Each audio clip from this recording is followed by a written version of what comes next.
Unboxing tayo mga lods. Hindi ito akin guys. Ako lang mag-unbox para mahabigyan natin ng reviews. Para masauli kung merong defect.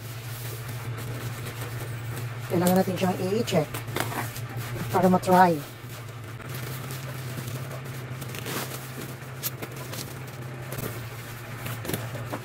Para ito sa mga Christmas gift. Sa mga manito-manita, exchange gift. Yung budget kasi namin guys is minimum of 1,000. So ito yung napili ng aking yung mga manito or manita ng aking mga kasamahan sa loob.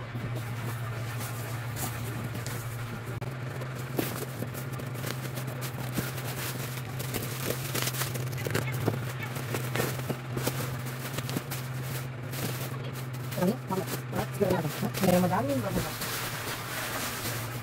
Secure ang item.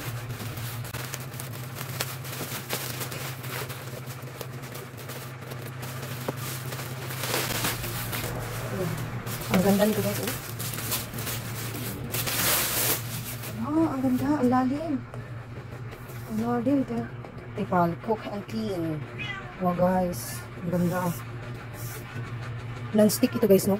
Non-stick. Non-stick pan 30 cm yan siya guys. Dito pala talaga kalalim ang 90 cm. Grabe, ang ganda. Ang ganda ng quality. Tingnan nyo guys, ang ganda ng quality. Ganda ng quality guys. Maganda ang pagkabalot ng gas-gas. Tingnan nyo guys, non-stick. Hindi na ito pwede tanggalin kasi hindi ito akin. Walang ganda guys. Tingnan nyo, ang ganda. Ang ganda. Super ganda guys, 30 cm. Sa mga mahilig magluto. Tamang-tama lang din ang bigat. Natural lang siya sa inyo. Normal lang ang bigat niya sa ganito kasi ganito kalaking pan. 30 cm yan siya guys. Grabe kalaki. Ganyan guys. Ganda. Ganda ng quality. Shout out sa mga mahilig magluto.